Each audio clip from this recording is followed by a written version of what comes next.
যে যারা মাদক সেবন করে তাদেরকে এনে কেবল জেলখানায় দিলেই হবে না, না দিয়ে তাদেরকে ওই মাদ্রাসায় রেখে আরবি পড়ানো, 5 ওয়াক্ত নামাজ পড়াইয়া 2 মাস যাবত রেখে দেখা যেতে পারে যে এটা আমাদের কাজ হয় কিনা।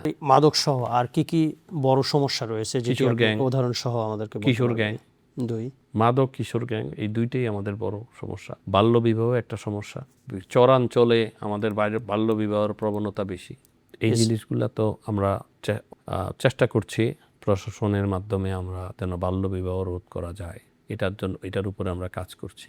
এই যে সমস্যার কথাগুলো বললেন, এটি তো আপনি বলছেন যে এটি আজকের সমস্যা না, এটি দীর্ঘদিন যাবৎ চলে আসছে। আপনি একজন সংসদ সদস্য। বেসিক্যালি আপনার মাদকটা আর কিশোর গ্যাংটা এটা তো আপনার গত আপনি 5 মাস বাদ দিলে তার আগে থেকে এটা চলমান। তো এটা তো সমাজের ধরেন আপনার ক্লাস 7-8-এর বাচ্চা ছেলেদের কাছেও চলে গেছে। যারা একেবারে নিম্নবিত্ত ছেলে মেয়ে, তারা ব্যবসার সাথে জড়িয়ে গেছে। তো এখান থেকে বেরোনোর জন্য আমাদের কাউন্সিলিং করতে হবে। আমরা চেষ্টা করছি কাউন্সিলিং করতে।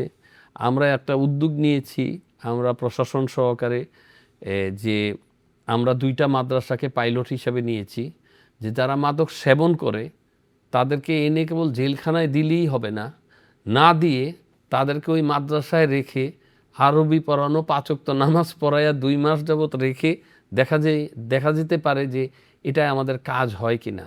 আমরা দেখেছি যে কিছু কিছু ক্ষেত্রে কাজ হচ্ছে। তো এটা হয়তো আগামী মাসে আমাদের ওই মাদ্রাসাগুলার রুম ঠিক হলে আমরা তাদের জন্য এই পাইলট প্রজেক্টটা আমরা আরম্ভ করব।